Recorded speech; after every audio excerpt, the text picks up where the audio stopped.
Born in 1945 in the town of Caraway in northeast Arkansas, Nicky Daniel Bacon was the son of sharecroppers on a cotton farm.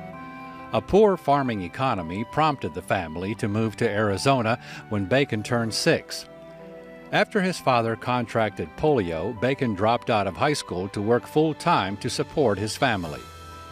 After forging his mother's signature at 17, Bacon enlisted in the National Guard. A year later, he joined the Army. In 1966, during his first tour of duty in Vietnam, Bacon was wounded 3 times, and a helicopter he was riding in collided with another, killing everyone except Bacon and one other soldier. During his second combat tour, what Bacon managed to accomplish was anything but short of a miracle. On August 26, 1968, he and his unit were ambushed in a hilly area west of Tam Key under intense enemy fire. And they got tons of RPG rockets. And so they're forcing the tanks and tracks have to pull back because they get out of the range of RPGs. It's death for them to come inside a kill zone where there's that many RPGs, even for a tank at that point. So my platoon leader was shot and hit as he tried to make an advance. I'm behind him, a lot of other people are wounded. And I'm firing and maneuvering, trying to get past this.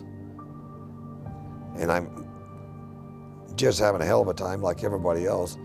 A lieutenant from the other squad to my left flank tries to come in. Company commanders with the squad on my right, and they're getting heavy fire. I can't even see them at this point. They've had to back off the hill. And it was just hell for a while. I mean, people going down every time somebody tried to come in to assist. I was able to get forward because I was forward the rest of the people anyway with the lieutenant. And I just went forward into this position where I could see, the only one I could actually see at that point. I mean, I could see the muzzle flashes and smoke, but I couldn't see anything except this one position, and I got close enough to throw hand grenades in it. And then once I got inside, I was able to hit another position. And my weapon was shot out of pieces in my hand.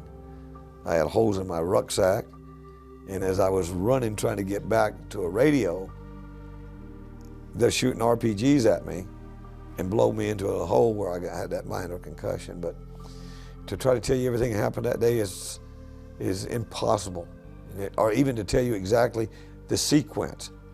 It was just firing and throwing hand grenades. I remember running out of hand grenades. I remember this one position I couldn't knock out. I could see him, and I would throw hand grenades, and he would run around the other side. He had a hole dug, and right in the center of it, he could fire from there, or from any point of the hole. And you'd throw a grenade, he'd just run around the other side. And I was bouncing bullets off of his head. And that's what killed the 3rd platoon leader. I was screaming for him not to get in there. He thought he had the guy. I said, "You ain't got him." I knew it because I'd been trying for a long time. And that day we pulled some people out that lived, and we got our bodies out. We didn't leave anybody. And we were able to bring, after we were able to separate just a bit. It's not as, you had to picture it. It wasn't much of a separation, but it was enough because we had artillery as close as we could get it. But once we were able to get some napalm in, we got them off our backs. And we were able to, we killed 762 of them that day.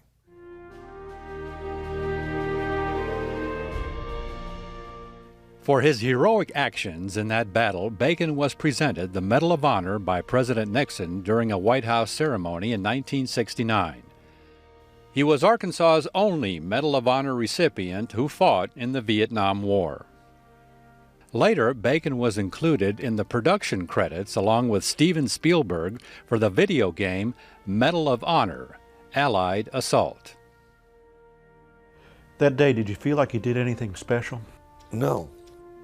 No, I feel like I was doing what everybody else was doing.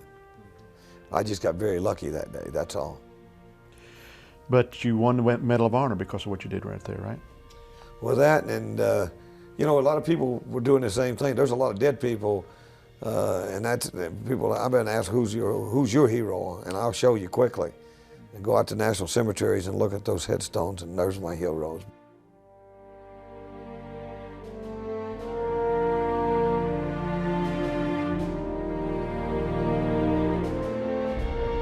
Bacon joined those heroes before him when he died of cancer at his home in Rosebud on July 17, 2010.